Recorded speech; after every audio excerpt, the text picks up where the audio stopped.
You're listening to the Worldwide Sports Radio Network. Didn't you coach Burt Reynolds? Yes, I did. Was he any good?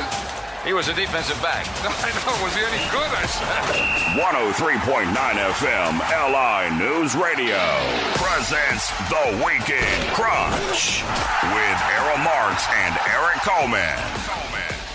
Hello, Long Island, New York, and around the country. This is The Weekend Crunch. I'm your host, Errol Marks, my co-host, Eric Coleman. Remember, you can listen to us every single week from Saturday nights from 7 p.m. to 9 p.m. New York Eastern Time on 103.9, the LI News Radio Network, brought to you by the Worldwide Sports Radio Network and the New York Sports Scene magazine. What's going on, Eric? Nothing much, man. Just enjoying this weekend. Have the weekend off from football since the Jets played, or they attempted to play on Thursday. So it's going to be nice. I'm looking forward to it. Oh, the Jets look like a peewee football team. So that's another story. We'll get into that a little bit later, but the Jets are absolutely disgraceful. I don't want to hear what Adam Gase has to say after the end of the game. There's nothing that Adam Gase could say that can make me think that the Jets are going to be ready next week against the Arizona Cardinals. I don't think they have a chance. And I don't know why he's not fired. It doesn't make any sense. But we'll get into that a little bit later. But I want to get into the NBA because everybody was talking about this series. And they thought Miami was going to give the LA Lakers a challenge. But you see the difference of what LeBron James brings to the table. He really does. He's not only a facilitator. If he needs to take over a game offensively, he can. And the difference between LeBron James and some of the players in the NBA, and we talk about this all the time. We talk about the James Hardens, the Russell Westbrooks, all these guys that we talk about. None of them we can really compare to LeBron James. How many times have we talked about the Greek Freak, how great he is, what he makes the Milwaukee Bucks as a team, a competitive team, and a team that you definitely have to watch? He has never gotten over the hump. He's never been to an NBA championship. LeBron James went to 8 straight NBA title games. He won 3, and you see what he does in the playoffs. He takes it to a whole nother level. The greatest players of our generation, of really the last 50 years, they take their games to a higher notch in the playoffs. LeBron James is one of them. Michael Jordan was another. We talk about the greatest. Bill Russell defensively, he did it. Wilt Chamberlain did it. Oscar Robertson did it. Do we want to go on and on? Kareem Abdul-Jabbar did it. I mean, so we have seen this over and over again, and some of the greats, and a lot of people mock LeBron James. I'm not a big fan of him because of all the things that he said on and off the court, but as a player, you can't attack a man that is as good as he is.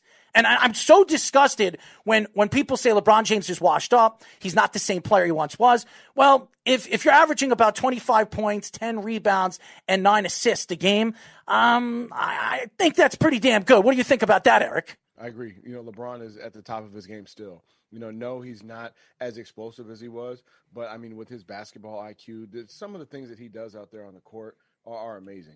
Defensively, shutting down big time scorers. On the offense, everything runs through LeBron, and he has the ability to take over a game at any moment. And it's been great to see him step up and really put everything on his shoulder. Another thing, he has a great player in Anthony Davis, but I mean, LeBron is phenomenal. Another thing, you just mentioned Anthony Davis. When you have your Batman, you need a Robin. And Anthony Davis is better than Robin. I would say Anthony Davis is like another Batman. He's another Batman. Or you want to say he's Superman? You can make him Superman. It's incredible when you watch what Anthony Davis could do on a court. This is a guy that's 6'10". He plays like a point guard at the perimeter because he was a point guard in high school. He grew 7 inches in 3 years. He went to Kentucky. He won his national championship. And then he came to the NBA and everybody said, well, he's a defensive player. He's not an offensive player. He changed his game right when he came to the Pelicans and became a superstar player in the NBA. Not only could he shoot perimeter shots, 16, 17-foot jumpers that the Greek Freak can't do. The guy could shoot 3-pointers, and he can get into the paint and dominate the paint with blocks defensively. This guy is an all-around player. He is the best player LeBron James has ever played with. I don't want to hear about Dwayne Wade and Chris Bosh. They're great players. They're Hall of Famers. This guy is in the prime of his career. Now, when LeBron went to Miami, Those guys weren't in the prime of their career. Chris Bosh was 29. Dwayne Wade was 30. These guys were at the end of their careers. The knee injuries that they've had, Chris Bosh with all the health issues he had with Toronto, and then he had the blood clots. LeBron James was the Miami Heat, and now he's playing the team that he won championships with. And it's so funny because they asked LeBron, are you ecstatic that you're playing Miami in the NBA championship? He says that has nothing to do with me trying to win another NBA championship. I'm not here to try to beat Pat Riley. I'm here to beat the Miami Heat and win my 4th title. So I think there's nothing but love between LeBron, Pat Riley, Eric Spoelstra. They all did some great things together. So, it's nothing to do with them. It's a personal trip. You know what I mean? It's cementing his legacy as one of the greats of all time. And, Errol, one thing that really bothers me is when everybody has to sit here and compare guys like Michael Jordan. Oh, he's better than Michael Jordan. He's better than Kobe. He's better than all these people. And my whole take is, why can't they all just be great in their own right? You know what I mean? LeBron is a great player. He's revolutionized the game. As far as being, when I say revolutionize the game, I don't mean that he's the first to be 6'8", 6'9", and be able to handle the ball. I mean, he's like a Magic Johnson, but he's taking his game to new heights. And I think that it's amazing that we're seeing. I think we get a little spoiled, to be honest, with all the talent that we have, and to see these greats and to have 17 years of LeBron coming out of high school and being dominant. It's really a treat to be able to watch. Well, if you look at game 2, how could you say somebody's washed up when he had 33 points, 9 rebounds, 9 assists, and 1 block? Are you looking at those numbers? I mean, and then you have Anthony Davis, 32 points, 14 rebounds, 1 assist. You're looking at right now the big picture. This team, just with those 2 players, are giving you about 70 points. 70 points of your Probably team's more points. Than that, if you count the assists and the defensive stops and all the other things that they do on the court. Hey, Errol, I don't know if you saw this. There was Iman Shumpert did an interview. I think it was with DJ Vlad. I heard about it. He was talking about LeBron James' basketball IQ. And it was really cool because we don't get to hear this or see this when they're playing the game. But he's talking about LeBron will get the ball, he'll bring the ball up, and he'll point out defenders. He's like, hey, if this guy moves, I want you to cut down to here. And if he does this, you back screen. And as he's dribbling the basketball, and he's just directing his team, and he does that every play. He just directs. He's just like a maestro out there. And it's pretty cool to hear about, how deep it goes. It's not just about athletic ability. It's not just about, I can put the ball in the hoop. It's more about, I understand how they're trying to attack us defensively. This is the best strategy on the offensive side of the ball to put us in great position. I thought that was really cool to hear that inside scoop. Iman Shumpert, and I'll say this, he wasn't a great Knick, but everywhere he went with Cleveland, he won a couple of titles over there. Well, he won the title with Cleveland. He's gone to good teams. He's played with good players. LeBron James obviously is the greatest player he's ever played with, and nobody can argue that point. Anthony Davis could say the same thing. I believe that if Anthony Davis wins a title with the Lakers, he's going to leave. I do believe that. I do believe that he wants to go back to Chicago, his hometown. He grew up a Bulls fan. He always wanted to wear number 23. That's why LeBron gave him the number 23, and he moved back to his old number, I think 6. So LeBron James, when you look at the big picture, LeBron James will work with every single player, and he'll make everybody around him good. Look at even Dwight Howard. Now, his numbers don't really appear and stick out to you. It really doesn't. 6 points, 17 minutes, 6 points. 2 rebounds, 2 assists, and 2 steals, and no blocks. If you look at the big picture, he's just a big body in the middle. He's adding another big body. You have Anthony Davis at 6'10". You have Dwight Howard that's 7 foot. You have LeBron James that's 6'8" that plays like a 6'10" guy. You have a big team, and you see it with Miami. Miami's size is a huge advantage to the Lakers. The Lakers have a huge advantage. Look who they have. Jimmy Butler, who's 6'8". Okay? He matches out with LeBron. He defends LeBron. He can't stop LeBron.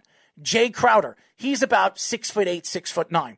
Their biggest guy on their team is a guy like Bam Adebayo. And Adebayo is not even playing. He didn't play in game 2. So you're looking at a young team and a smaller team to the Lakers. It's an advantage to the Lakers. Look at the rebounds that they're averaging. They're getting they're out-rebounded, outclassed by a team, in my eyes, that are just that much better than the Miami Heat. They're going to run right through Miami. I wouldn't say, I don't think this series is going past 5 games. I think Miami will win 1 game. They're going to completely dominate this series. And unfortunately, it's not going to be something that we're going to be talking about or the NBA champions, except LeBron wins his 4th and he's catching up to Michael Jordan. Even if LeBron gets to 6 or 7 championships, in my eyes, Eric, and you can argue this point too, and I want to know your opinion, he'll never be Michael Jordan. It's tough to make it to as many finals as LeBron has, just to make it that far. But, to win 4 titles, there's nothing to slouch at. Michael Jordan, as many as he has, Bill Russell, all these guys that have won all these championships are, that's something special, and it takes a whole team. So, it's exciting to see. I'm happy for LeBron. I do think the Lakers will win it in 4 or 5. They could possibly sweep, especially with Bam Adebayo being out. All the injuries. Jimmy Butler is hurt. He's playing through it, but he's hurt. And I just think the Lakers just have too much talent right now. It's been a great season for Miami. Win or lose, Miami's had a great season, and they're moving forward. They had another superstar, maybe an Anthony Davis or Giannis, the Greek freak. They'll be as good as any team in the Eastern Conference. And I keep hearing about the Brooklyn Nets trying to bring that 3rd superstar. There's stories coming out that the Clippers want to possibly move on from Paul George. Him and Kawhi Leonard throughout the season did not get along. There's stories coming out. So how are they going to move on from Paul George when they traded 1 million first-round picks? I know. Maybe the Brooklyn Nets will give them a boatload like they did with the Boston Celtics and ruin their lives for the next 4 or 5 years. We've seen it. Sean Marks is a guy that decided to bring in a rookie coach in Steve Nash. It made no sense letting go of Kenny Atkinson, who's probably the best young coach that works with some of the young players in the NBA. It made no sense on why they fired him, but I think it had a lot to do with Kyrie Irving. I mean, the guy doesn't shut his mouth. And have you heard him in his recent interviews? Who? Kyrie Irving? Kyrie Irving talking about how he can be the head coach, KD can be the head coach. He actually disrespected LeBron and said some things about KD, but it was just a total shot at LeBron and just, shows his jealousy towards him. Listen, Kyrie is a great basketball player, but with the ego and the personality, it's shown that it's been tough to play with. He's been tough to coach. And I understand why. I mean, he does an interview in the middle of the finals about talking bad about LeBron. And it's just a bunch of nonsense. So you got to take a listen when you get a chance. I'm definitely going to listen to this because I know Kyrie Irving, as much as he said that he gave LeBron James a lot of compliments a couple of months ago, actually last year when he went into the All-Star game, when he was playing for Boston, he didn't realize how it was to be a leader of a team and be the number one guy. And he gives LeBron James a lot of credit for what LeBron James did for his career with Cleveland. So we will get into more on the off-season stuff, the draft, and obviously who wins the NBA championship in the next couple of weeks. When we come back, ladies and gentlemen, we're going to get into some MLB conversation. The New York Yankees sweep the Cleveland Indians. They're moving on against the Tampa Bay Rays. When we come back, we'll get into more with the MLB playoffs here on the Weekend Crunch.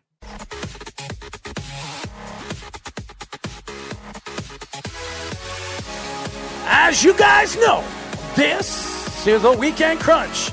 I'm your host, Errol Marks, my co-host, Eric Coleman, Speedy Petey, sitting right next to me, as he always does.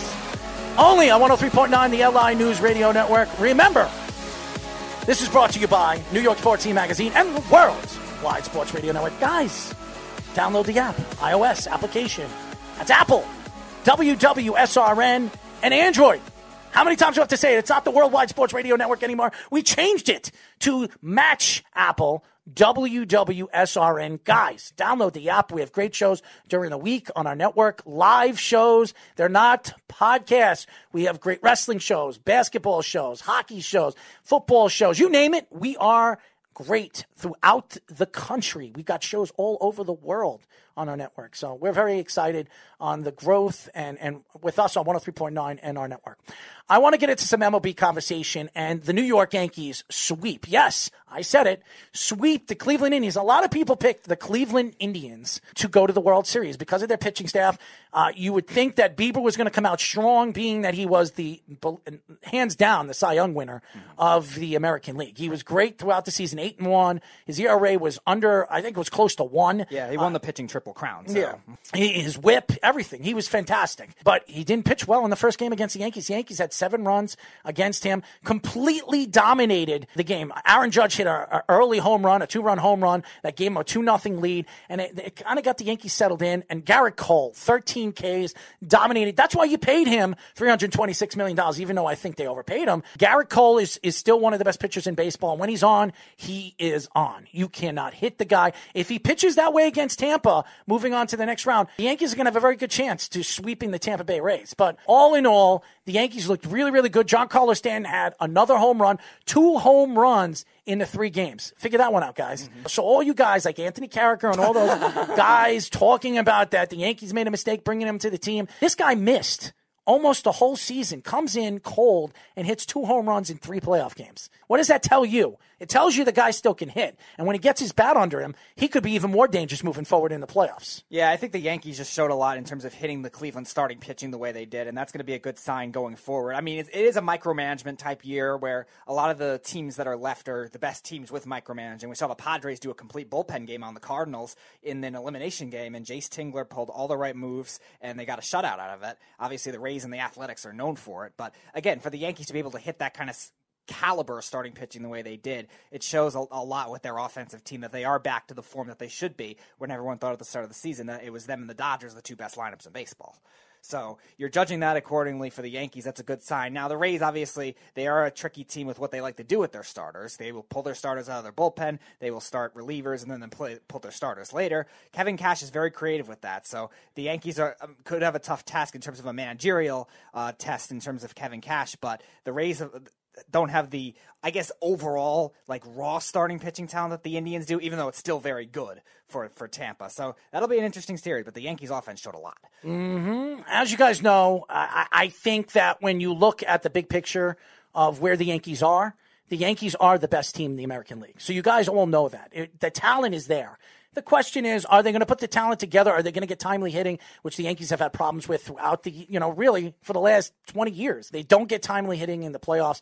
If Aaron Judge could still hit, he has 9 home runs already in the playoffs in his career. If he started years and years ago with the Yankees, he came into the league at 26 years old.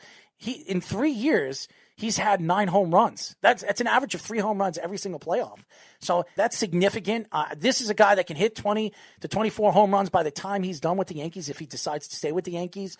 And they have power in the middle of the lineup. Gleyber Torres looked good in certain games. Gio Urshela hit a grand slam home run. So they're capable of getting runs in situations that you wouldn't think a team would be able to hit in a big situation. So the Yankees are hitting the ball. They're playing good baseball, and they're pitching. They're absolutely pitching. I do not like what Aaron Boone did in the 8th inning in game number 2.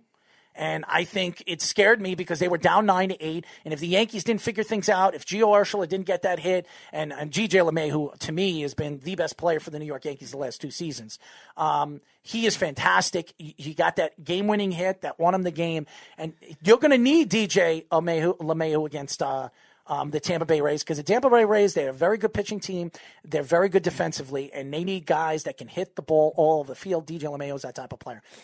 Speedy, what other series really stood out to you in the first round? I think the Padres-Cardinals was definitely one. That was a very back-and-forth series. It looked like the Cardinals were going to dominate pretty much every game. They dominated the first game. The Padres pushed to come back. They were up 4-0 in the second game, and then the Padres came back and won that game. And then all of a sudden you have a back-and-forth pitchers duel with traditional identity with the Cardinals in Jack Flaherty, and then the Padres, like I said, with the bullpen game. And the Padres showed a lot. They showed that they are not afraid of the spotlight with this young team. And a lot of that veteran leadership that they brought in a couple off seasons ago really paid off for them against a Cardinals team that's notoriously pesky. I thought they were going to win against the Padres, and the Padres, a young Padres team, a rookie manager. I was wrong about that kind of whole philosophy. I thought this would be a tough year for some rookie managers, but Jace Tingler has really done a great job with this Padres team so far, and obviously the talent that they have. Eric's boy Tatis Jr. really stood out. That was some catch he had yesterday in the 8th inning, so. It's fun to watch, man, and I think that the schedule of the postseason and what you've seen with there's, to me, going into the next round of the playoffs, you have 4 really good series. You got the Dodgers versus the Padres, the Marlins versus the Atlanta Braves. I will say this, say whatever you want. The Marlins are going to put on a show and a clinic against the Braves. I really think, I wouldn't be so surprised if they beat the Braves. I wouldn't be so surprised. I really wouldn't. Derek Jeter, a lot of people made fun of Derek Jeter getting rid of all the talent that he has, and the Yelich's of the world, the Giancarlo Stantons, the JT Realmutos, all these guys. There were so many things that happened over the last couple of years for the Marlins, and still, they are in the playoffs, and they're making a move to possibly be in the NLCS. I mean, it's fantastic. Say whatever you want about them. This is a fantastic story. I can't wait to see what's going to happen in this series. I think it's going to be a very close series. As far as the Houston and the A's, I think there's going to be a lot of fighting. There's going to be a lot of arguing. I think it's going to be fun. I think that's going to be the best series to watch when it comes to arguing and cartoon stories coming out of that series. I think there's going to be a lot of arguing. But and the Yankees and the Tampa, these are two powerhouse teams, and I think whoever wins this series is going to come out of the American League. I really do. The Tampa Bay Rays are as good as any team in baseball, and the Yankees, with the lineup they have and the pitching staff that they have, they can click on all cylinders. They're as good or even better than any team in baseball. Right. And like I said, it's a micromanaging year. The Rays, the Yankees, and the Athletics are the three best teams when it comes to micromanaging those pitchers with the bullpen depth they have, the pitching depth that they have. A lot of Oakland's young pitchers, too, have really stood out for them. And the Yankees have had some surprises as well. Now, you're right. Aaron Boone did make some questionable decisions against the Indians for sure. So he's going to have to clean that up if he wants to win a managerial battle with Kevin Cash. And even if they do advance after that, Bob Melvin or Dusty I don't think Baker, it has anything to do with the management. But it's a micromanaging type year, so that is going to be a big key. But I do agree with you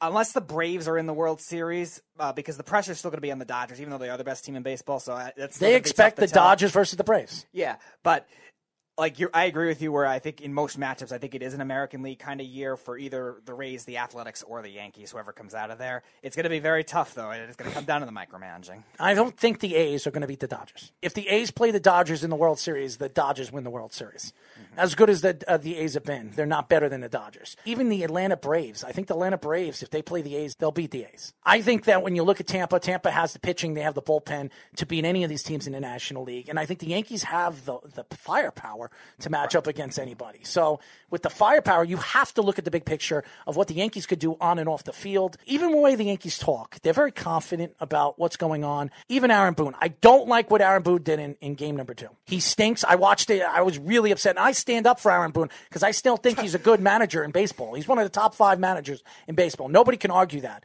Look at what he's done for the Yankees. He's never managed in his career. And the Yankees they've gone far in the playoffs. They haven't won a World Series yet, but it's only been 3 years. And they've been the best team, really, besides this year, in the American League. Who's going to argue that? And they've been victimized by a team that cheated last year, so that's not really a bad loss either. No. So if you look at the big picture, the Yankees have a very good chance to go all the way to the World Series and win the World Series on a short season. So if Cole pitches the way he did, Tanaka's going to have to figure things out because he looked terrible in game number 2. Mm-hmm. He looked really bad. And if Tanaka doesn't pitch well, I think this is a 7-game series. I'm not mistaken. No, this is a 5-game series. It's a 5-game series. So you're looking at the big picture right now. The Yankees are going to have to win the first game. They're going to have to win the first game. And figure this one out. The Yankees haven't played a home game yet in the playoffs. Well, they weren't going to because of the wild card structure. It was going to be all 3 games are going to be in Cleveland no matter what. And now they're in the certain bubble cities in San Diego and in Texas. It's weird because there's a lot of American League teams in San Diego and National League teams in Texas. So that's definitely making it interesting. But they're doing it for the fairness purposes. Yeah. So they don't have both teams coincidentally in the World Series. I mean, there'll be some combinations of that, but that's the reason why that's the case. In terms of Tanaka, though, I want to ask you something because it's definitely interesting because he's normally a fantastic postseason pitcher. You wonder if because of the way the season is structured, if that's anything differently, because he's normally the pitcher that falls off in the middle of the season, then bounces back towards the end. If that's maybe this is the middle of the season for him in terms of his rhythm type. I hope not. I hope it has nothing to do with rhythm because he didn't look good in game number 2. And for the Yankees, you don't have James Paxton to rest on, and you do not want J.A. Happ to be the other guy. He'll be the other guy in game number 3. I believe they're going to play J.A. Happ as game number 3 against Tampa. He will be the starter for game number 3. So it scares me if Tanaka doesn't pitch at his potential. You expect Cole and Tanaka guaranteed wins or close to guaranteed wins. And the other guys, you just hope that they can somehow find a way to win. So it's going to be very, very interesting. What is game number 1? Yeah, it is Monday. Okay, so there you go. When we come back, ladies and gentlemen, we are going to get into some NHL conversation. The Tampa Bay Lightning are the Stanley Cup champions. My thoughts and Speedy's thoughts to it when we come back here on the Weekend Crunch.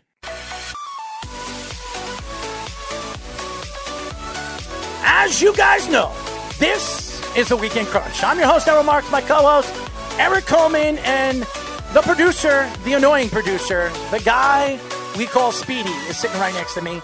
Only on 103.9, the LI News Radio Network, brought to you by New York Sports Scene Magazine and the World's Wide Sports Radio Network. The Tampa Bay Lightning, ladies and gentlemen, are the Stanley Cup champions. Am I surprised about that? I am not. The Tampa Bay Lightning were one of the top 3 teams going into the playoffs. A lot of people thought were built to win a championship. Nobody thought that they were going to get over the hump against the Boston Bruins.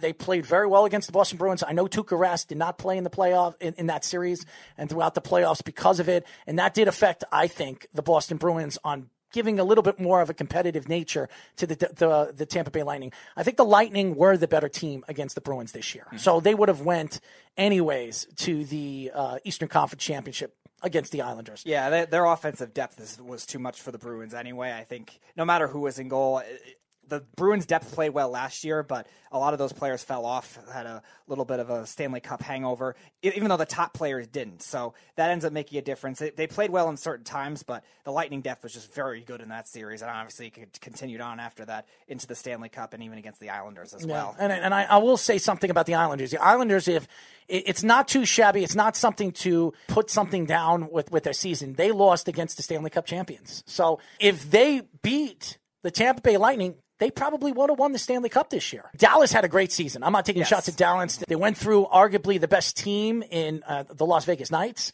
A lot of people thought were the Stanley Cup champions going into the season, going into the playoffs. I was impressed what Dallas did with the veteran players that they had, the Pavelskis, and just they just have so many. Perry. They had all these guys that have been very successful in the NHL. They put them on a team with Ben and the players that they have, and they succeeded. They got to the Stanley Cup Finals in a season where nobody thought Dallas was going to go as far as they did. They had great goaltending. The goaltending fell apart in the Stanley Cup, and you saw what happens when you don't have a top goaltender. You're going to have problems against one of these top offensive teams. Tampa was the better team, and I think if the Islanders gave Tampa all they can handle. I mean, they went to, out of all the games that Tampa won one game that wasn't in overtime. All the games went to overtime that Tampa won. Yeah, and again, they lost one in overtime to Dallas. In they lost one against the Islanders in overtime. But those were the only two. A lot of the times they were just overtime pesky, and they were very good. And they were able to win both high-scoring games and low-scoring games, which you need on a championship team. Now, Dallas did, too, to an extent. Absolutely. And, again, they had some fantastic season. They had some great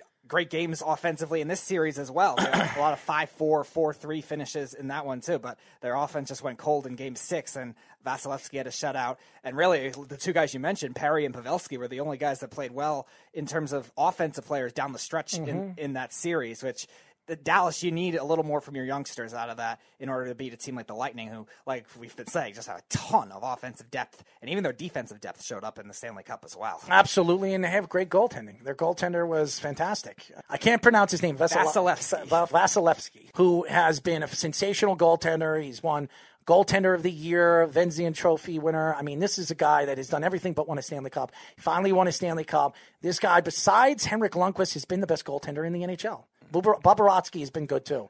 But those were the three top guys in the last 10 years that have been dominant I could say quarterbacks, because they are the quarterbacks. They're the goaltenders on the ice. So I was very impressed with Dallas and what Dallas did this year, but Tampa was far and along the better team. What's next for Tampa?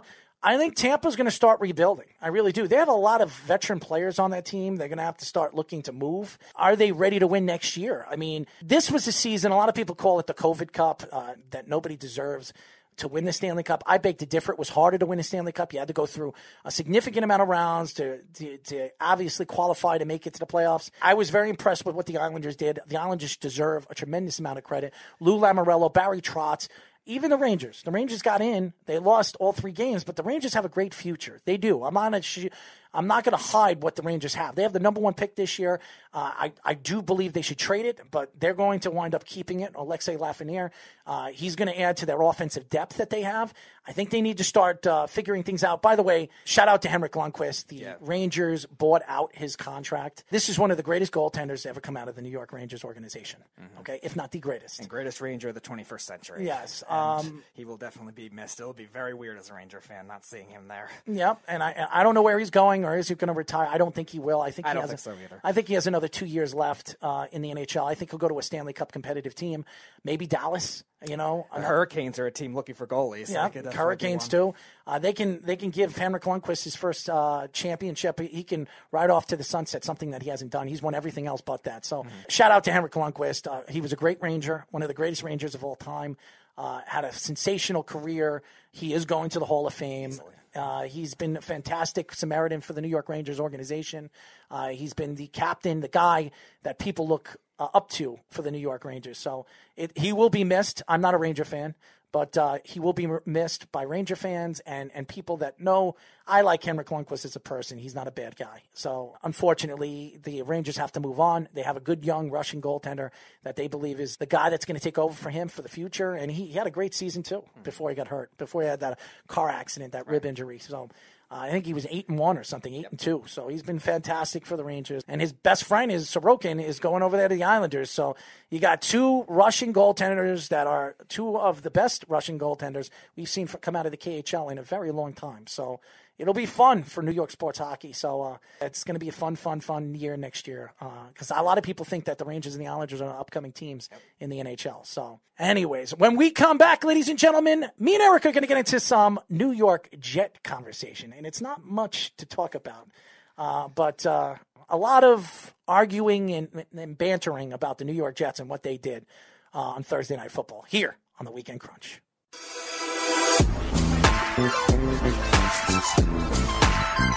As you guys know, this is the Weekend Crunch. We are live every single Saturday from 7 p.m. to 9 p.m. New York Eastern Time. Remember, you can follow us and listen to us on 103.9, the LI News Radio Network, every single Saturday.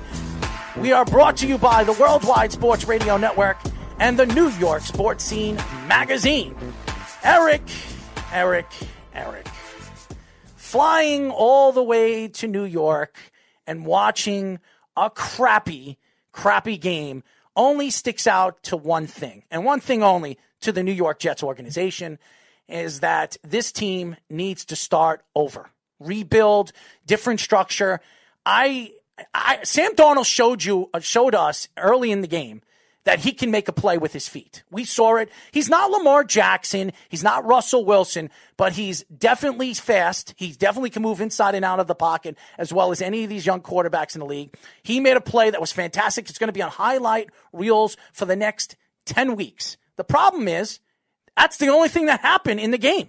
That was the only good thing that happened with the New York Jets in that game. You saw Mekhi Becton getting hurt early in the game. Why he was playing on most of the snaps, I understand he was only going to be a fill-in if any problems. Then early in the game, you saw their offensive lineman getting hurt that was taking his spot, the USC guy. And then all of a sudden, he comes back, he gets hurt. You saw his anger and disgust on the sidelines. I don't know when he's coming back, if he's going to be back next week. He has a shoulder injury. I look at the Jets right now. This team, there's nothing good. You got beaten by a third or fourth string quarterback on Thursday Night Football where everybody expected the Jets to win their first game of the season. I want to know your opinion. What did you think about the New York Jets on Thursday night?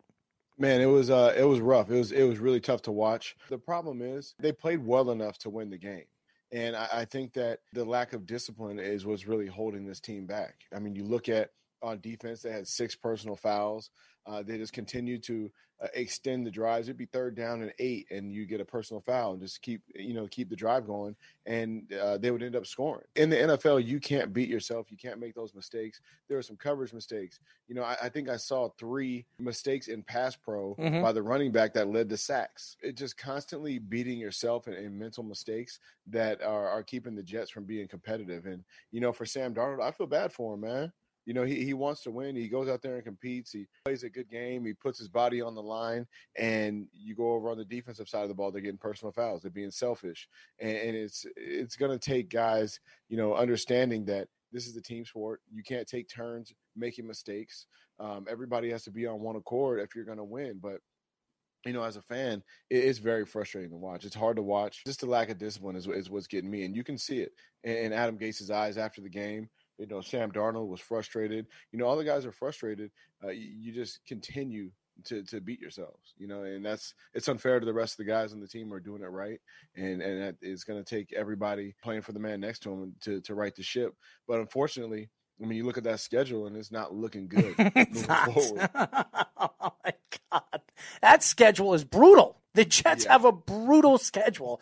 You got Arizona, you have LA, then you have, I'm pretty sure, the Buffalo Bills, then you have the Chiefs, and then you have the Patriots. That's a brutal schedule. The Jets are going to go 0-7. They don't stand a chance. This team does not stand a chance. And there was a story that came out after Thursday night's football game that Bears are sniffing around the Jets quarterback, Sam Darnold. Now, the Bears decided to move on from Mitchell Trubisky. I disagree with it. We'll get into that a little bit later. But they decided to go with Nick Foles. So Mitchell Trubisky's career as a Bear is over. He's never going to see the light again unless there's an injury to Nick Foles. He's never going to step on the field of the Bears moving forward. But now there's stories coming out that Sam does not want to be a Jet. And I don't know if these are true. It was by Eric Lambert. I don't know who he writes for.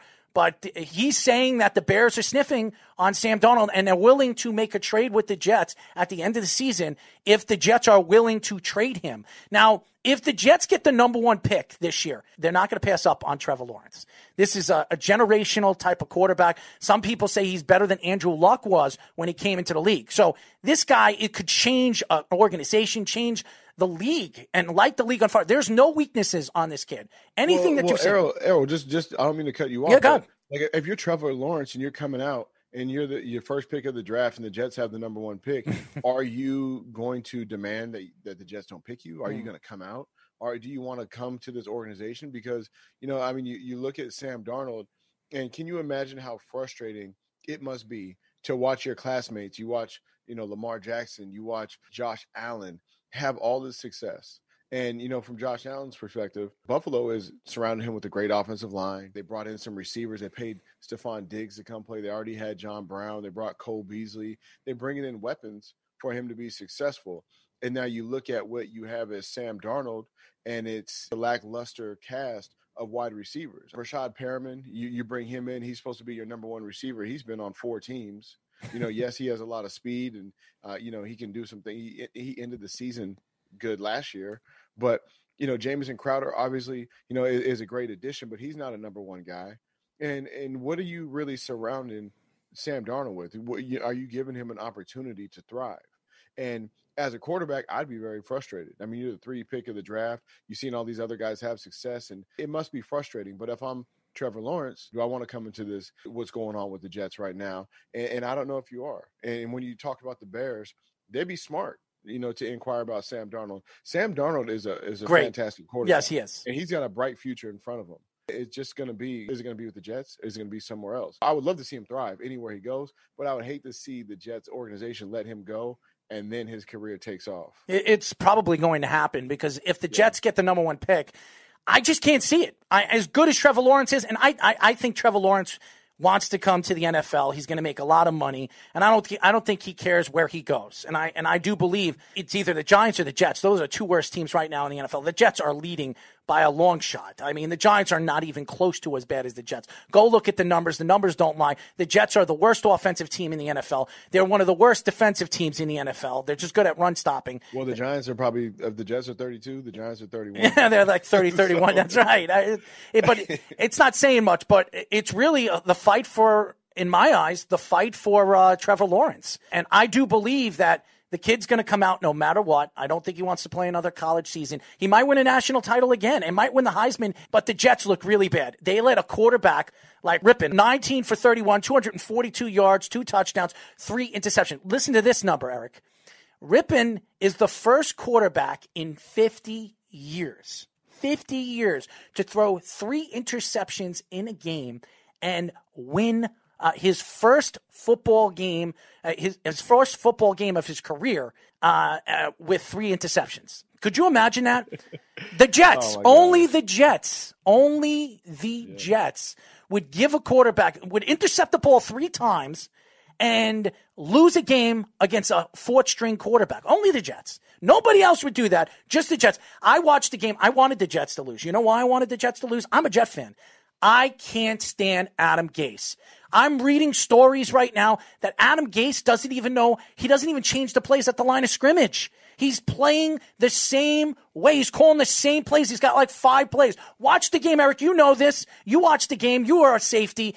Just watch. There's nothing changing. You see in the first quarter to the second quarter to the third and the fourth, everything is the same. And Greg Williams, what the hell is going on with Greg Williams in his defense? This defense is horrendous. Absolutely. Yeah, there's definitely a lack of discipline on the defensive side of the ball. And then on offense, I mean, there is a big time lack of diversity. Oh, they're kind of predictable at times. I would love to see them take more vertical shots, but at the same time, it's like, who are you going to take a vertical shot with? But it's a tough situation for the Jets right now. It's not looking good.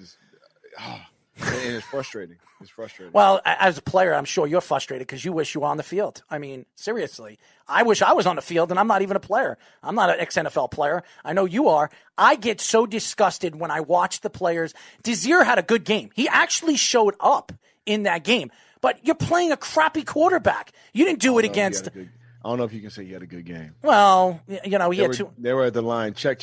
35. Where's 35 at? I'm throwing at him. And they were successful most of the time.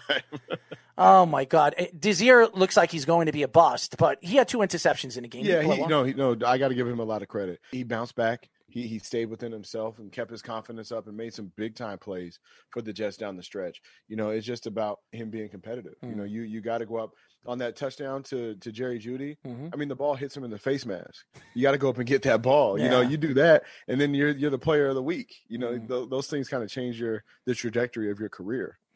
Well, you look at Rippon. Rippon actually had wide receivers that can catch the ball. He had 3 dominant wide receivers that he can throw around. And I feel bad for Sam. You're absolutely right. And he's going to get the bad stick to this because what's going to happen is the Jets are going to probably, if they get the number 1 pick, they're going to have to trade Sam Darnold and bring in Trevor Lawrence, and they got to start all over because I don't know if the Jets think that Sam Darnold's going to be worth $40 million. When we come back, ladies and gentlemen, we are going to get into the NFL in week number 3 here only on the Weekend Crunch.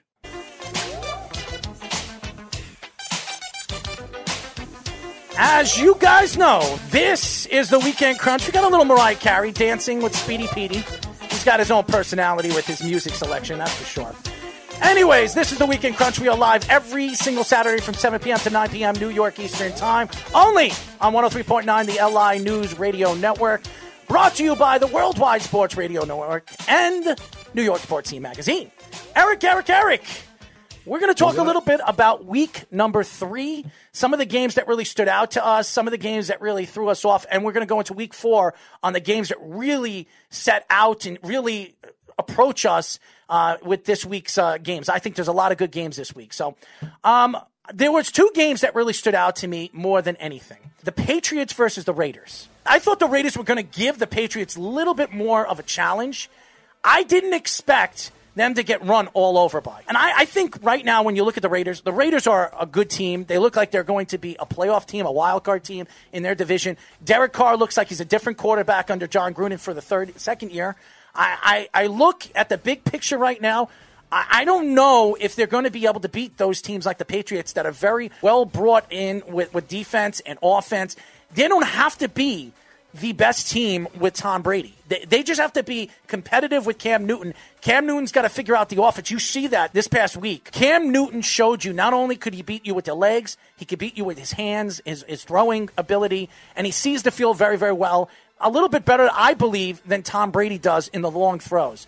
And also, what makes Cam Newton so dangerous is he's used as another running back. The Patriots didn't have a player of that magnitude all these years that could do things inside and out, inside the pocket. So I was very impressed with that. Another game that really stood out to me is the Vikings. The Vikings are 0-3. Who would have thought, after adding some of the free agents and some of the trades that they made in the offseason, that this team was going to be 0-3? Kirk Cousins might lose his job after this week if they don't win. This is a big game for Kirk Cousins. I was very surprised. They were up the whole game. Then Tennessee came back at the end of the game and won the game. Tennessee is the real deal. And I think the Vikings, I don't know how they're going to make the playoffs now. How many teams that we've seen, Eric, in the NFL in the last 10 years with an 0-3 record that's going to make the playoffs, that did make the playoffs? I think 1 or 2 teams in 10 years. So what were your thoughts? It's definitely an uphill battle. It's not a great start, to help your odds. But, another 0-3 team that I'm surprised in is the Atlanta Falcons. I mean, they've had leads in the fourth quarter and blown 2 leads that it's like, oh, my goodness. There's no way this should be happening. You lose to the Dallas Cowboys. I think you're up 25 points. Then you lose to the Chicago Bears. After all the talent, you have Todd Gurley. You have Julio Jones, Ridley, Matt Ryan at your quarterback. You would think you'd be able to ice the game with those leads. And Atlanta's another team, just like Minnesota, that's struggling and got off to a slow start. Well, also, the thing that I saw in Atlanta is the Bears took out Mitchell Trubisky. I disagree with it. I know they were down by 10 or 11 points, but Mitch was 2-0, and you should have given him the opportunity to try to come back in the game. They won the game. They brought in Nick Foles. Nick Foles is going to take over. They obviously think they have a better chance of winning with Nick Foles. I beg to differ. I think that Trubisky could do things inside and out of the pocket that Nick Foles can't do. So, again, I think they're going to regret what they did. And if Nick Foles does get hurt, you're going to see Mitchell Trubisky on the field again. Maybe it'll give him confidence. And I see Speedy moving around his head because he thinks it's a joke. You could say whatever you want. Mitchell Trubisky was 2-0. You don't take out a quarterback being that you're 2-0 going into the third quarter against a team that you were only down by 11 points. Who's to say Mitchell Trubisky couldn't come back? He came back from the Lions in the first game. So I disagree with that. But, again, hey, the Bears gave up all that draft lottery stock. Made absolutely no sense. And now we're looking at the big picture now. I don't know what this team is all about. They're 3-0. We still don't know who they are. So those were the games that really stood out to me in week number 3. Now we're going into week number 4. I want to know your opinion on some of these games. I look at the Buccaneers. The Chargers lost a big game last week. A very close game. I thought they should have won that game. They were the better team. And they didn't play well. Defensively and offensively, they didn't play well.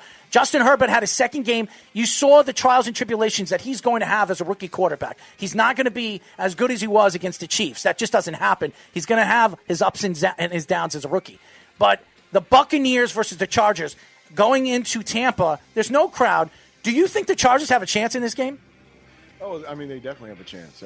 I mean, with Keenan Allen on your team, the Eckler, there's so much talent over there. And I think Justin Herbert, it's just a matter of time before the things start catching on. I mean, you see glimpses of greatness. You see his arm strength, you see his accuracy, you see why he was touted, prior to his senior year as being one of the top guys, being the top quarterback to come out. And, they're really getting a lot out of him right now. I think that this defense is, as the Chargers get healthy, they're only going to get better. I mean, they're missing a ton of great talent on defense. I mean, Ingram, Derwin James. There's a lot of players for this team that they were counting on that aren't playing right now. You get that support around Justin Herbert, and the sky's the limit. But, do I think that they'll go up to Tampa and get a win flying out to the East Coast? It's going to be a tough challenge, because Tampa's not going to make a lot of mistakes offensively. Defensively, Todd Bowles is going to get after the quarterback. He's going to mix up coverages. And so it's going to be tough on Justin Herbert. But they do have a chance. Do I think that they'll win? That's another conversation. Another game that stands out to me, and I'm going to tell you, this is going to be a game that there's going to be a surprise team that wins this. That is the Seahawks versus the Dolphins. They're going to Miami. They're flying all the way to Miami. I think Miami's the real deal. I think they're very well coached. I think they have the defense. They can stay in this game. And I don't think Seattle's defense, the way they've played the last couple of weeks, are any good. They give up. Right now, I think they're ranked 26th, 25th in passing yards. This is adding Jamal Adams to that defense. They have a lot of weaknesses in the secondary. I think the Dolphins are going to be able to throw against them. I think the Dolphins are going to be able to do things that other teams couldn't do against them. I think the Dolphins are going to win this week. I really do. I think they're going to surprise the world, and they're going to knock off Seattle. But another game. I'll actually be at that game. Really? I'll be at the Dolphins Seahawks game. Look at you, tomorrow. Man. I'm excited. I got invited by some NFL execs, so the wife and I will be there. I'm from Washington State, so it's going to be great to watch the Seahawks play and all that talent. But I do want to see the Dolphins, close and up front. This is a team that I think is bound to take it to the next level. I don't know if this year is the year that they do it, but I mean, I mean, the way that Ryan Fitzpatrick plays, you never know if he's going to throw you 5 touchdowns or 5 interceptions. You know, he could be one way or the other, but one thing he's going to have fun. He's going to let it rip. Mm-hmm. And anytime you do that, you have an opportunity. You have a chance. Russell Wilson is probably the MVP of the league right now if you're taking votes. So it's going to be a great game. But, I'm really excited to watch this game. It's going to be my first non-Jets game of the season. You'll actually watch a good game. You'll actually watch a capable, less peewee football game. That's for sure.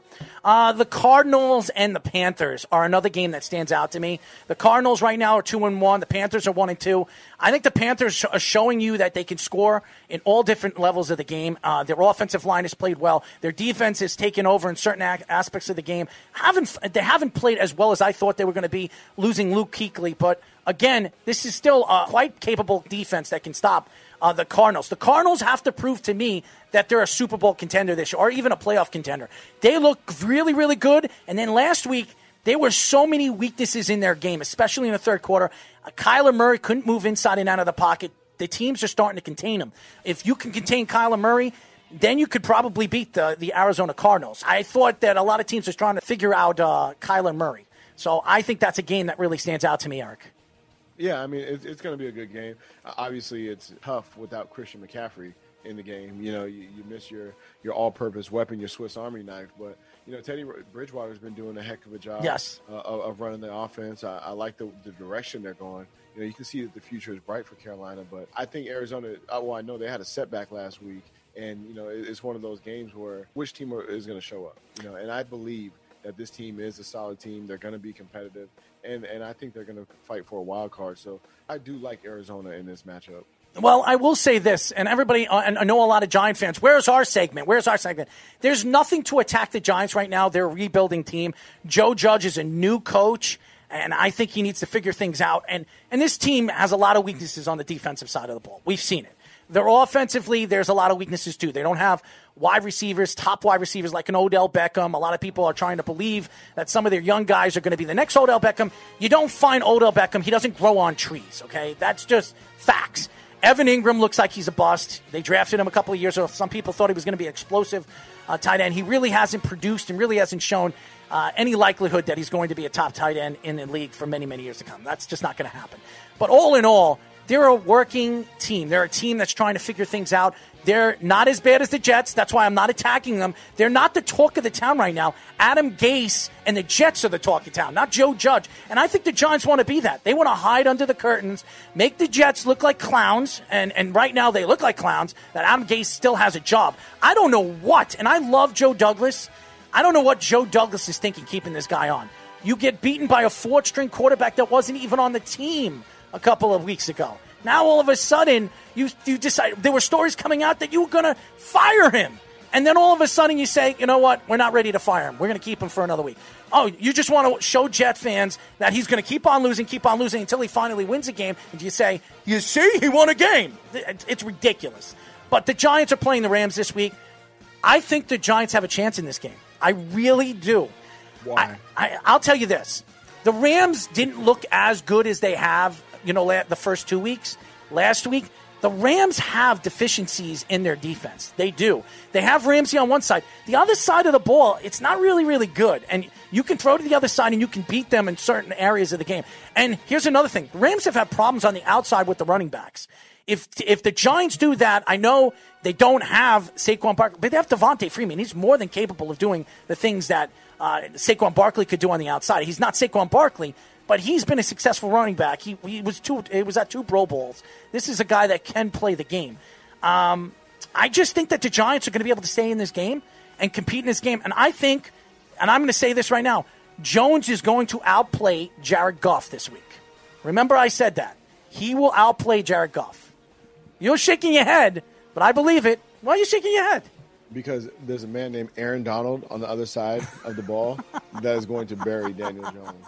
And I don't know if you've seen what he's been doing this season. He is playing at he's a beast. Peak right now. Yeah, he's a beast. He's a special player. Yeah. And, to think that Daniel Jones is going to sit back in the pocket and have time to deliver the ball to his receivers, I like the matchups. for the Rams. You know, Troy Hill and Jalen Ramsey, I believe are very talented. Obviously, Jalen Ramsey is one of the best. But I think Troy Hill, Darius Williams, they have a couple of corners that are more than capable. They haven't played well. They haven't played well. I'm just saying. Well, this is a game they can get back on track. Because the Giants aren't very good. And that's why I think it's going to be a fun game to watch, because I think the Giants are going to surprise a lot of people. They're going to be in the game to win. I really do believe it.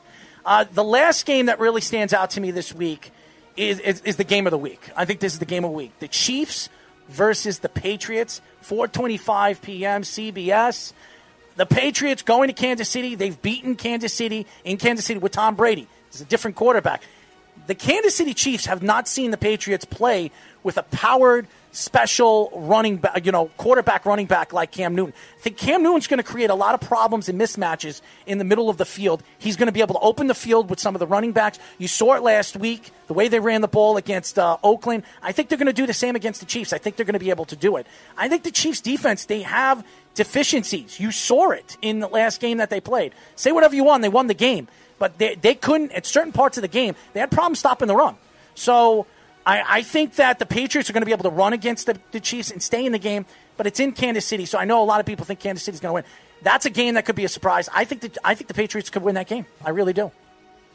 Well, I mean, obviously they can win the game. I wouldn't put my money on it. I think Kansas City is just so explosive offensively that if New England gets down a couple of touchdowns, it's going to be hard to rely on the arm of Cam Newton to throw you back into this game. So if they can keep it close, if they can keep the score down, they can keep Patrick Mahomes off the board, then they have a chance. When we come back, ladies and gentlemen, we are going to get more into football, but in a completely different way. We're going to have debate wars like we always do every single week. And I will say this about Eric. He does not win every single week. He likes to say that he wins every week. He does not win every single week. And this week, I'm going to win again here on the Weekend Crunch. He's laughing. That's top 5. A little Run DMC, baby. What? I'm not going to rap. No, I'm not. I did enough of that last week. As you guys know, this is the Weekend Crunch. We're alive every single Saturday from 7 p.m. to 9 p.m. New York Eastern Time, only on 103.9, the LI News Radio Network. Remember, this show is brought to you by New York Sports Team Magazine and the Worldwide Sports Radio Network. Errol, I have some breaking news for you. Oh, I can't wait to hear this. Regarding your Kansas City Chiefs and New England Patriots matchup. Cam Newton has tested positive for COVID. Oh, my God. Are you kidding me? Would you like to change your pick? Yes, I would like to change my pick, but I haven't made my picks yet, so who's to say I'm going to pick that anyways? I know where you're going. I know where you're going when we do our picks, Mr. Kansas City. Mr. Sure Thing over here.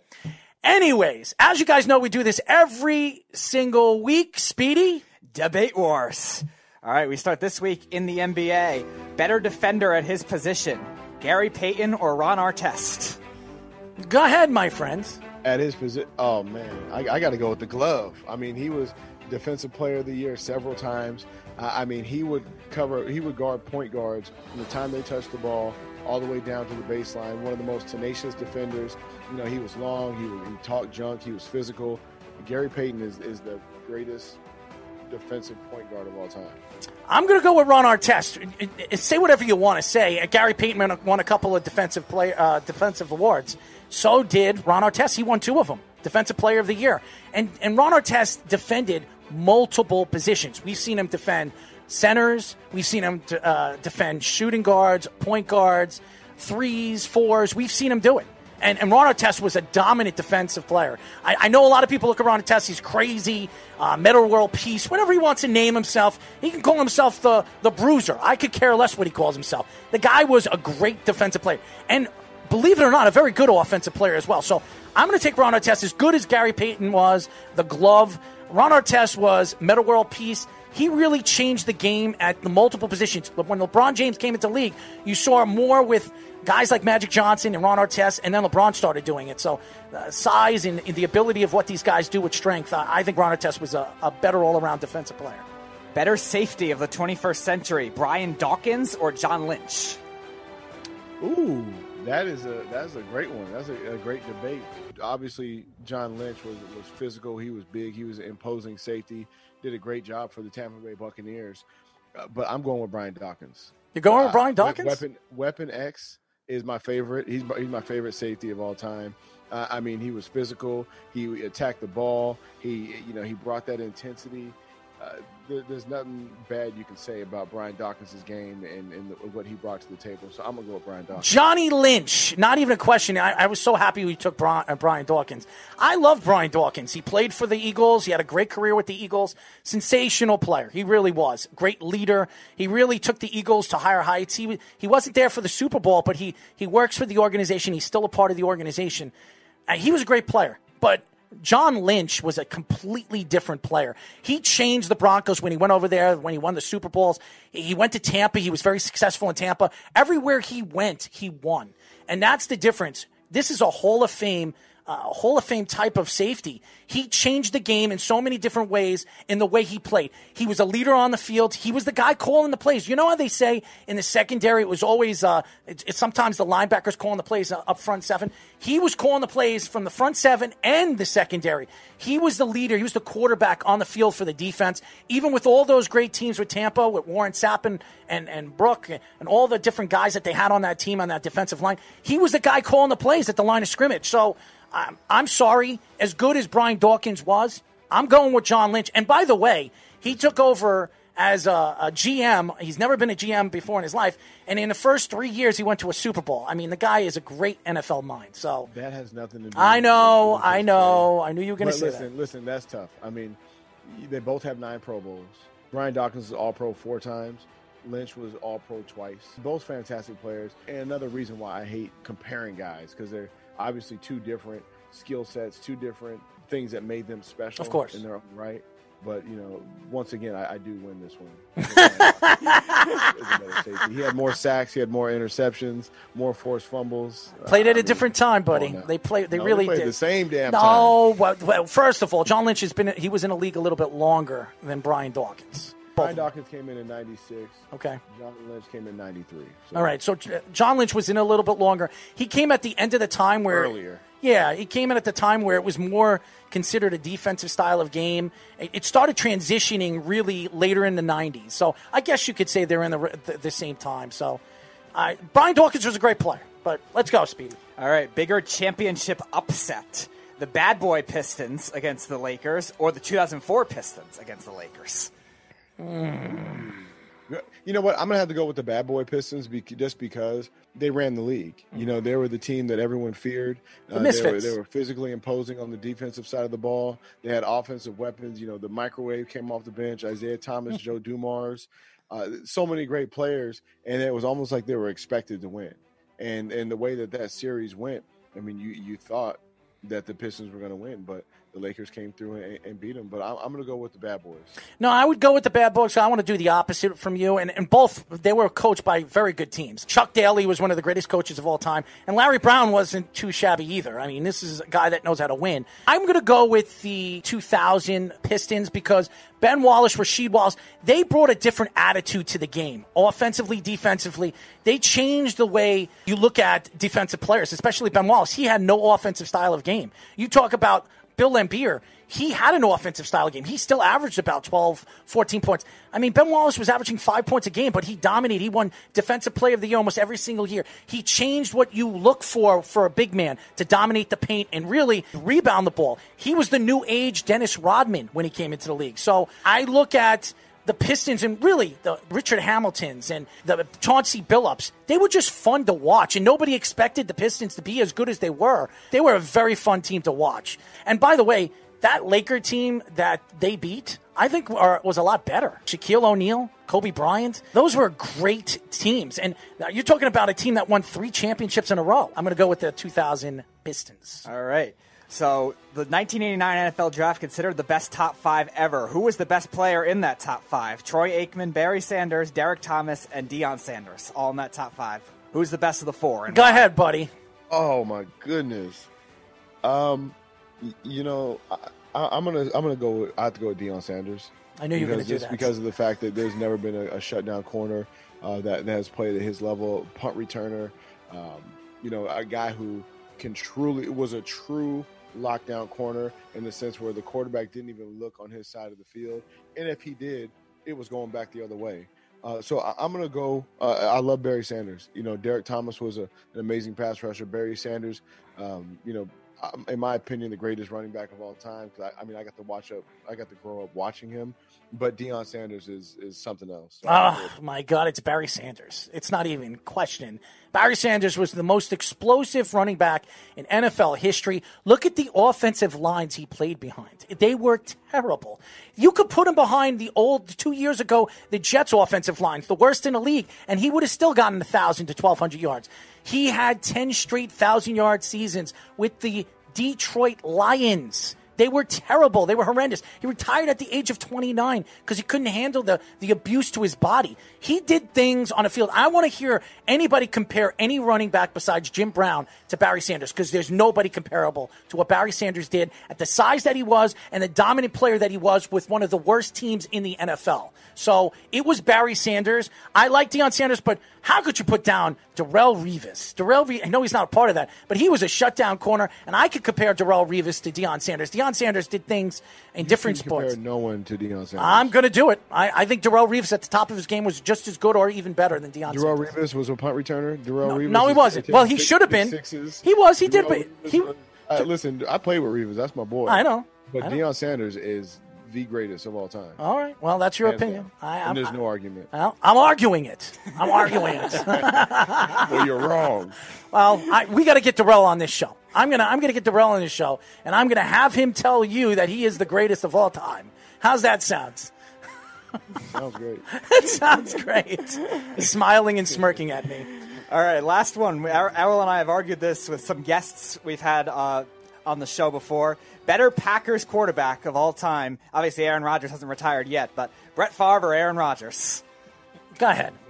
Man, this is tough because I played against both of them, and they're both, fantastic players. I don't have all the stats to back up, who's done what in championships, but I will tell you that I played against Aaron Rodgers when he was on fire, and he was nothing to mess with. It was the best performance I've ever seen. I think he still has a lot of great football left in him, so I'm going to go with Aaron Rodgers. I will say this. First of all, they both won one championship for the Green Bay Packers. I think when you look at the numbers, you really can't compare them because Aaron Rodgers has been fighting injury. Brett Favre played injured. So the numbers don't even compare to one another. I think Aaron Rodgers is more elusive, more explosive, but I think Brett Favre as a whole, he was the better player. Brett Favre did it in a time where the defensive style of game was completely different. It was all defense more than offense. He came in the 90s, like really the early 90s, when defense was at the top. When you talk about San Francisco and the Giants and the Broncos, all these teams that he had to play against and the defensive style of games, and also the corners can hold. The corners can rip and yank on the jersey. They can't do that anymore with Aaron Rodgers dominating the games. You touch Aaron Rodgers, you're going to get a penalty, 15-yard penalty. It's not the same with Brett Favre. Brett Favre used to get killed behind the line of scrimmage. Yes, he threw a lot of interceptions, but he also threw a lot of touchdowns. And I think Brett Favre is still one of the top 7, top 6 quarterbacks of all time. We'll see where Aaron Rodgers is at the end of his career. But I'm going to take Brett Favre. I think Brett Favre really changed the game, the way the long, deep thrower really threw the ball. And now they try to compare guys like Mahomes and some of these top quarterbacks in the league, these hybrids. I think a lot of people don't realize how good Brett Favre really was. That's because nobody got a chance. Me and you, Eric, we saw him. You got to see him on the field by yourself. So I never got to see him on the field. I know he does some extracurricular activities off the field that really doesn't make any sense. But as far as a football player is concerned, I think Brett Favre was the best quarterback out of the two. So there you go. I don't know who won that one. I think it was very close. All right. I know you. I won. I won. Okay, you won. All right. You always win. All right. I'll let the fans decide who won this one. When we come back, ladies and gentlemen, we do these segments every single week. We're going to do a cup of coal, mark it up, and our picks of the week, which, by the way, I'm still in the lead. So there you go. Somebody's taking me to prime at the end of the year. That's for sure. Here on the Weekend Crunch. Little easy. West Coast. Phenomenon. Sacramento is in the house, as we all know. Yeah, he's got his hands raised. New York, Strong Island. Yeah, Strong Island. Wet Island right now. As you guys know, this is the Weekend Crunch. We are live every single Saturday from 7 p.m. to 9 p.m. New York Eastern Time. Remember, the show is only presented on 103.9, the LI News Radio Network. Brought to you by the Worldwide Sports Radio Network and New York Sports Scene Magazine. Guys, download the app for the Worldwide Sports Radio Network. All you have to do is go on iOS, the application store for Apple, WWSRN, and now on Android. No more Worldwide Sports Radio Network. You can look it up as WWSRN. All for Eric. I don't think he has downloaded our app. We got to get him to download our app and his family to download the app. The more, the merrier, because every time we go live, it pings. You can follow us, all the events that we're doing. I'm doing a PBA event tomorrow, my friend, nice. Over there in Patchogue. So we will be talking to the PBA, and there's a lot of things going on. So shout out to the law enforcement. That's right, man. Absolutely. PBA here on Long Island, Strong Island, Suffolk County, Nassau County, and around New York State. Anyways, we do this every single week. We call this a cup of coal. A cup of coal. What up, guys? So, as you know, we do the cup of coal every week. And today I would love to talk about college football. The Pac-12 and Big 12 have entered back into the college football scene. And I predicted this a long time ago, that any college football program, any Division I program that was not going to participate in football would soon be adding into the mix, because there's so much money at stake for these universities. And when you look at the top grossing football programs from last year, I'm just going to read off a couple of them. Some of them are in the Big Ten, some of them are, in other conferences. But number one, the top grossing program was University of Texas. Errol, do you know how much money they brought in to the university just from football? Probably about $12 million.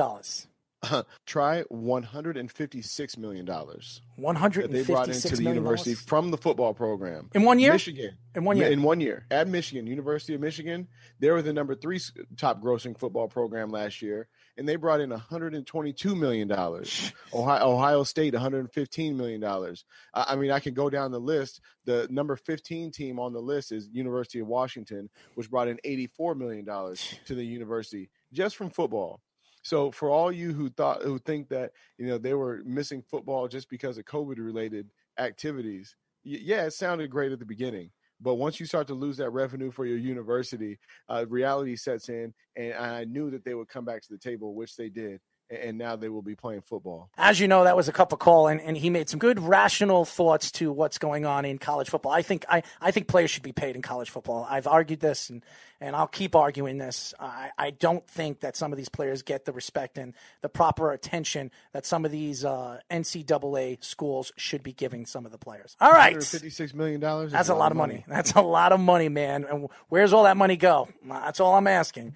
Where does that money go? All right, we do my segment every single week. We call this Mark It Up. This is Mark It Up.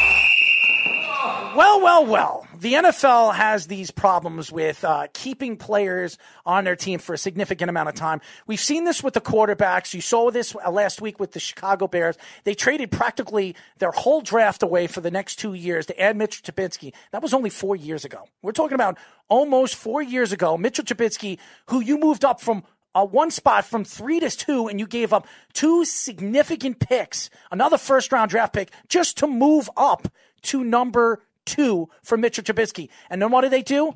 In the third game of year number 3 or number 4 for Mitchell Trubisky, they decided to give up on him.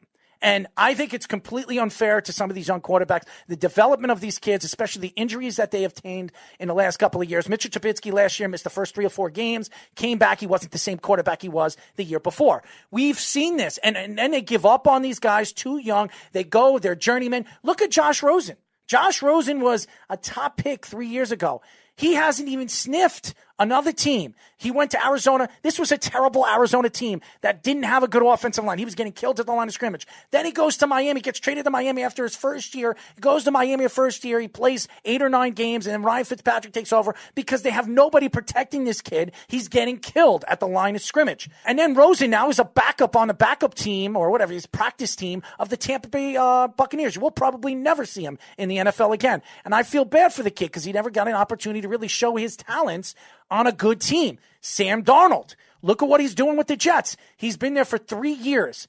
He's fought mono, he's fought ankle injuries and knee injuries, and he played, every time he came back, he played well. His first year he was 6-2 when he came back, or 5-2. And the next year he was 6-2. He had that great game against the Green Bay Packers his rookie season. Now all of a sudden, we're talking about possibly if the Jets have a losing season, what are they going to do with Sam Darnold, knowing that 1 more year left of his rookie contract, or really 2, where they have a 5th-year option? Do they want to pay Sam Darnold, or do they want to move away from him because they don't want to pay him $40 million? Because they're unsure if he's the quarterback of the future of the team because they haven't put the right players around him. They haven't put the offensive line until this year. That's played well when Beckham's in. They don't have any wide receivers. They have a 5'6" guy as their number 1 wide receiver. This is a problem, and this is what really hurts the league, and it hurts some of these young quarterbacks and the development of these younger kids because they're not giving these kids a chance to blossom. So I think that some of these executives and some of the league and the NFL has to look at this and say, you know what? We need to give these guys a little bit more of an opportunity to succeed in the NFL. And if they can't put up, well, then they don't belong in the NFL and they should shut up. So that is my story for Mark It Up. Now, ladies and gentlemen, we are going to do our picks of the week, and I am still in the lead by 1 game against Mr. Eric Coleman. Week number 4. My first game is definitely a game that I think is definitely going to benefit this team. I'm going to take a sure thing in the first game. I'm going to take the Ravens over the Washington football team. I think the Washington football team has played better week in and week out. I still think that they're missing something at the quarterback position. We've seen glimpses of good quarterback play, but again, Chase Young, who's injured right now, has not played for the last week. I want to see him play the games that he played. He had 2.5 sacks. This kid is a beast. He's going to change the Washington football team's defense when he does play a significant amount of games. He's got to stay on the field.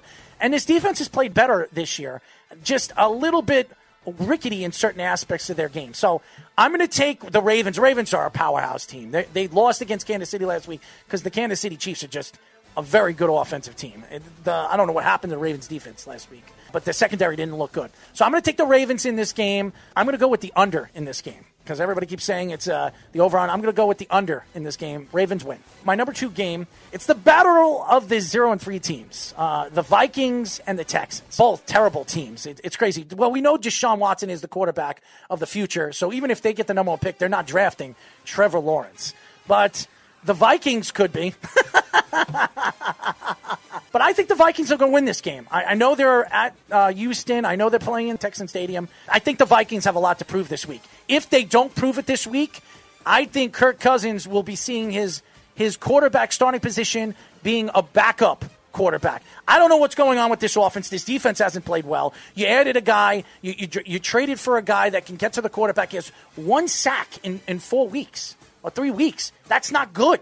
That is not good when you're bringing a sack specialist in that you expect him to do his game. The offensive line is horrendous. Deshaun Watson is running for dear life. They overpaid an offensive tackle, which they traded for, who from the Miami Dolphins. I don't care what anybody says. He is a bust. He's not good. You paid him a lot of money in the offseason, and he just doesn't protect his blind side. Deshaun Watson looks like he's going to die every time he calls for the ball. So I don't know what's going on with the Texans. O'Brien is going to be fired after this year. I don't know how he's the GM of this team. They're a complete, utter, ridiculous team. So I'm going to take the Vikings in my game number 2. And game number 3. This is the game that stands out to me, and I'm going to pick this game. The Cardinals versus the Panthers. I don't know, man. The Panthers have looked good the last couple. Even losing, the Panthers have looked good. They really have. They're at home. They got a lot to prove. They don't have Christian McCaffrey.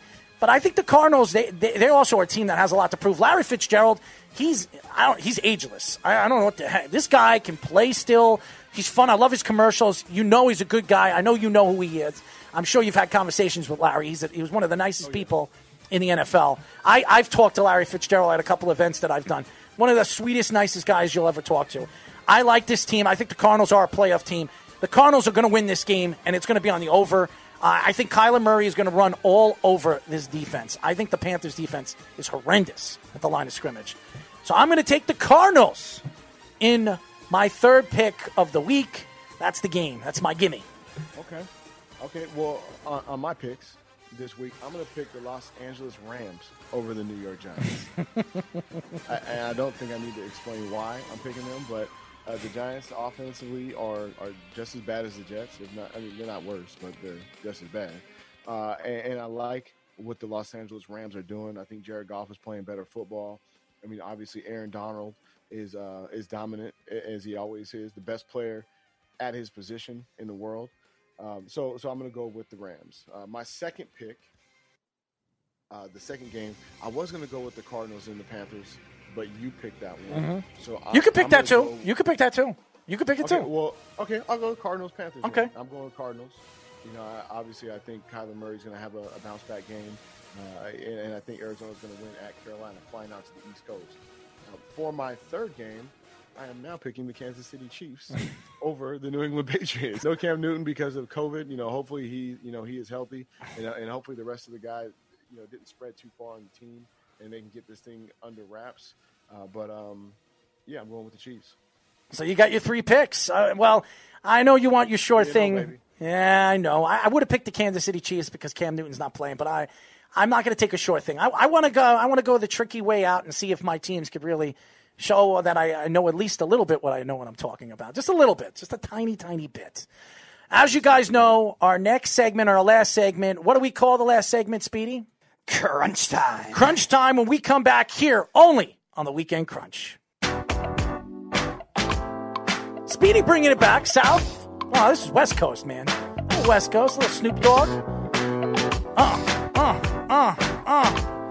I know Eric is a dancer. Me and him are going to have a dance competition.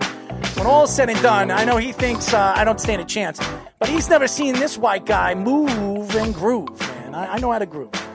Anyways, as you guys know, this is the Weekend Crunch. We are live every single Saturday from 7 p.m. to 9 p.m. New York Eastern Time, only on the LI News Radio Network. And by the way, we are brought to you by the Worldwide Sports Radio Network and the New York Sports Team Magazine. Download the app on iOS, which is Apple, WWSRN, and Android, WWSRN. As you know, my partner, Mr. Eric Coleman, this is the last segment, buddy, and we will get back and forth, fire with fire. As you know, Speedy, what are we getting into? Crunch time. Oh, he loves that part. It's time for Crunch Time. Read the tackle. Got to see the pitch. Alrighty, first one, just a very simple one. Buy or sell, the Lakers will sweep the Heat in the NBA Finals. Go ahead. I'll buy that. They've been dominant so far. The Lakers are playing at a whole nother level right now, and the Heat have shown little resistance, so I'm going to go ahead and buy it. I am selling it, ladies and gentlemen. I think Miami will win at least one game. There's no way Pat Riley's going to sit there and watch his team lose all 4 games against the Lakers, the LeBron James Lakers. I do believe Miami will win at least one game. So what is he going to do about it? What is he going to? Well, he's going to find a way to win. I don't know. He's not going to be coaching, that's for sure. He'll come out and play. Well, LeBron James knows how to play against a 2-3 defense, and you can see it on the zone defense, that the way the Lakers are playing, they're very calm and collective. He's bringing the ball up, and you see how you can defend and how you can compete offensively against the 2-3 zone defense, and they're doing it with ease. I think it has a lot to do with the size with the Lakers, too. I don't think the Celtics had enough size to beat the Miami Heat the way they played the 2-3. So the Celtics are going to have to add some size to their team next year. Alrighty. 2 feuding baseball teams now get to play each other again. So buy or sell, the Astros Athletics feud from the beginning of the season will carry over into the postseason, where we'll see a brawl and maybe suspension. You know what? I'm going to say sell. I mean, you're going to see it's going to get chippy. There's going to be like some big arguments, but I don't think, with it being the playoffs, there's too much at risk. I think the managers, the veterans on the teams will keep it at bay, keep their emotions at bay for the most part. But I mean, there's definitely going to be a lot of talking, a lot of gestures going back and forth to one another, but I don't think they'll take it to that level. I am going to buy it. I think you're going to see a fight on the field. There's no crowds there. I think both teams can't stand each other. They've been throwing at each other since the offseason, since practicing, and really going into the season, the 60-game season. They don't like each other. There's no question that they don't like each other. And the Oakland Athletics have some kind of thought to where the Astros are as a team. And the organization, look at Altuve. Altuve batted, 240, 230 this year? Yeah. Because he wasn't cheating. I mean, you can see some of these hitters on the Astros. They're not the same hitters they once were. I wonder why. Mm-hmm. So I think the Astros are a good team. I believe the Oakland Athletics will eliminate the Astros in the next round. I agree. All right, we'll go to college football now. It's been a rough start for the Big 12 in terms of upsets, and maybe there's two this week. So either Texas, who is playing against TCU this week at home, or Oklahoma State, who's playing at Kansas this week. One of them will be the next Big 12 team to get upset. Ooh, I'm going to sell it. I think Oklahoma State is a very good football team, and they're going to play well this week. I think it takes time to get these young kids, back into the swing of things. There's so many distractions going on, but now the cream will start to rise to the top, and you won't see crazy amount of upsets. I like TCU this week. That could be an upset, but Oklahoma State is a real deal. They're a good team. They're very well built defensively, offensively. They can make plays in the open field. I don't know if Oklahoma State is going to make the playoffs, but I think they're going to be a competitive team. They're going to be a top 10 seed in the NCAA Division I. Thoughts of where they're going to go in the bowl games. I'm going to sell it too. I think TCU can surprise people, but all in all, I think this is going to be a fun weekend when it comes to college football. All right. In a division hyped up with Tom Brady and Drew Brees, it will actually be Matt Ryan who leads the NFC South quarterbacks in passing yards. I'll buy that, for the simple fact that, a lot of time Atlanta is playing from behind. They're trying to rally. They're trying to put points on the board. Matt Ryan is a elite quarterback. He's a former MVP of the league. And Tom Brady is not going to beat him in passing yards. Drew Brees, he's missing Michael Thomas. So I'm going to go with Matt Ryan leading that conference in passing. I'm going to buy it too. I think Matt Ryan's the better thrower out of both of the guys. You're talking about 40-year-old guys, 40-year-old quarterbacks. Drew Brees cannot throw the long ball anymore as well as he used to. I know Michael Thomas is not there, but you can see it. He doesn't trust his throwing arm, and you see they're running the ball more than they're throwing. He's doing the hitch passes, using the running back. Kamara looks like he's worth every dime they gave him. He's fantastic, Kamara. Alvin Kamara is a fantastic player. I think he's an all-pro player this year, the way he's playing. But all in all, I don't think Drew Brees is the same. And Tom Brady isn't the same. Come on, guys. He's not the same quarterback. He wasn't the same quarterback last year. So nobody's blinded to see that these guys are getting older. Drew Brees is going to take that Sunday Night Football play-by-play, whatever, analyst position next year. And they're going to move on. I think they might have a quarterback on the team right now that they're going to use, or they might be looking and searching for a quarterback in the draft this year. So I think that Matt Ryan has the players, man. Ridley has had almost every single game, 100 yards. Julio Jones is still explosive. They've got players. They got weapons. The problem with them is their defense stinks. So as far as I'm concerned, they're never going to win. Dan Quinn's going to be fired at the end of the season, and they're going to move on and try to find another offensive style of guy, maybe an Eric Bieniemy. I think the Jets will be looking at Eric Bieniemy too at the end of the season as well. He is going to be the hot ticket guy. The question is, does Eric Bieniemy want to go to the Jets? Or does he want to go to the Falcons? I don't think there's so much of an argument there. Alrighty, so back to baseball now. Buy or sell. One of the number one seeds, either the Rays who are playing against the Yankees or the Dodgers who are playing against the Padres, will lose in the LDS. Oh, I'm buying that. Because you guys already know who I'm riding with. I know who you're riding with. Well, I'm actually riding with both of them because I picked the Yankees at the beginning of the year, and they're playing a lot better. We haven't even talked about that. Mm-hmm. And then, Fernando Tatis, need I say more? So I'm gonna buy that one. I do expect the Yankees to upset the Rays. Well, I'm going to buy it too. I think the Yankees they're playing good baseball. They're getting a lot of runs. They played a very good pitching team. Okay. This is the best pitching squad in the MLB. They've been fantastic. They beat Bieber. They crushed Bieber. They completely tortured Carrasco. He was taken out of the game in 4.5 innings. I think the Yankees are starting to hit. The lineup is really deadly. And by the way, everybody that took shots at Giancarlo Stanton, he has 4 home runs in 5 playoff games playing as a New York Yankee. So all those Yankee fans that are taking shots at Giancarlo Stanton, he doesn't fit with the Yankees got screwed. They're overpaying him. Well, it's not too shabby playing in 5 playoff games and hitting 4 home runs, is it, Eric? So, not too bad at all. No. And the Padres are going to win, too. I think the Padres are the real deal. I really do. I think the Padres could go far in the playoffs. Beware of some of the teams like St. Louis and some of the dominant teams that have played very well throughout the playoffs in the National League. So I'm going to buy it. All right, back to college football. Big matchup in the SEC today. Auburn will upset Georgia in Georgia. Ooh. You know what? I'm gonna sell that one. I like Georgia's team. You know, I think a lot of people had them as national title contenders at the beginning of the year, and they're playing at home. No, they won't be playing in front of a crazy crowd, but I'm gonna stay with Georgia. I like their offense. They have a ton of explosive receivers. Very good quarterback. I'm really excited about Georgia. I'm selling too. I think Georgia's going to win. I think Georgia's one of the best teams in the nation, one of the best recruiting classes. I think they were in the top 3 in recruiting classes. They have about 7 or 8 NFL players that are going to be drafted. 2 or 3 of them are going to be in the first round. They've got players. And I'm not a big fan of their quarterback. I really think it was a big mistake letting go of Justin Fields. I think Justin Fields is one of the best quarterbacks in the nation. But all in all, he decided to go to Ohio State. He thinks he can win with the Buckeyes, and they're going to be a team to beat, too. I think they're going to be fun to watch, too, this year in college football. So I'm going to sell that. I think Georgia wins. All righty. Back to the NFL. There will be a head coach fired at the end of this week. Ooh, okay. Let me think about that. Well, Gase is not getting fired. They've said that. The Giants coach is not going to be fired. No. I'm going to sell that one. I think it's too early. I think you have to wait until the midseason and bye week time before coaches start getting fired from their position. I'm agreeing with you, Eric. I'm going to sell that too. I don't think anybody's going to be fired this early in the season. There's a couple of coaches that you're going to be dangling about. The Philadelphia Eagles. I don't care if Peterson won a title 2 years ago. They have looked horrendous. They've looked horrendous in the last year and a half. This team is not a better team. They're actually a worse team than they were last year.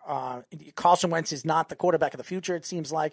They're going to be looking at Jalen Hurts possibly early this season to take over for Carson Wentz. I don't know, but I'm going to sell that. From favorites to underdogs, one of the number 6 seeds, either the Marlins or the Astros, will advance to the League Championship Series. Marlins are playing the Braves. Astros are playing the Athletics.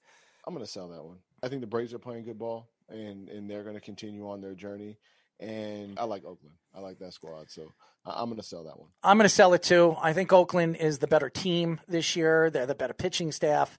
And the better bullpen. I like what they do with the open and how they maneuver players, and their lineup is deadly in the middle lineup, one of the best middle lineups in baseball. The Astros are highly overrated. They've always been overrated, and they're not cheating anymore. So I think the benefit goes to the team that isn't cheating. So I'm going to go with Oakland in that game. And the Marlins, as good as the Marlins look, and I think the Marlins are going to give everything they can give, and I think they could surprise a lot of people and beat the Braves. I really do. I'm going to still take the Braves. Acuna, I mean, he's, to me, the league MVP for the National League. He's been fantastic. So I'm going to sell that. All right, last one for today. The Jets and the Giants will be the last 2 winless teams in the NFL. The other ones are the Falcons, the Vikings and Texans who play each other, the Bengals and the Eagles. I'm going to go with that one. I do think they're the worst teams in the NFL right now. You look at the Eagles, yes, they're going to turn things around. The Texans have had they played 3 of the best teams in the NFL their first 3 weeks. I think the Vikings have, they're a very well-coached team. I think they've had some bad breaks, but too much talent, for them not to win. I'm going to buy that one. I think the Jets and the Giants are the last 2 winless teams. I will say this. The coach that you're going to be watching out on the hot seat is the Minnesota Vikings. He is on the hot seat. You're 0-3. Your team is that talented. And you're not winning. You're still not winning. Even making the trades and making the acquisitions that you made in the offseason, you're a better team than you were last year, and you have problems winning. So he could be fired.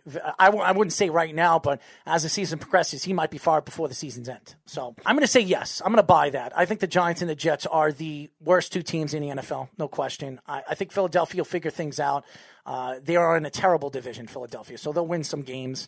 And just a lot of these teams, even Atlanta. Atlanta's a very good offensive team. I can't see them continuously losing. They're playing hard teams right now. The schedule's going to get a little bit easier as they progress. Matt Ryan's one of the best, most underrated quarterbacks in the NFL. This was an MVP, so I'm gonna buy that. That's what I'm gonna say. And if the Falcons defense don't blow the leads they do, you're maybe talking about Matt Ryan in the MVP conversation. Yeah, right he's now. been fantastic. He really has. He's always fantastic in fantasy. If you have Matt Ryan in your fantasy, you have a very good chance of winning. I didn't play any fantasy this year because of everything that's going on in the world, but usually I draft Matt Ryan as my first quarterback, and he never fails to me when it comes to points on the board and fantasy points. He gives me a good 30 to 45 points every single week. So I got a chance to win every single week because of Matt Ryan. That's it for our show, ladies and gentlemen. Me and Eric will be back next week.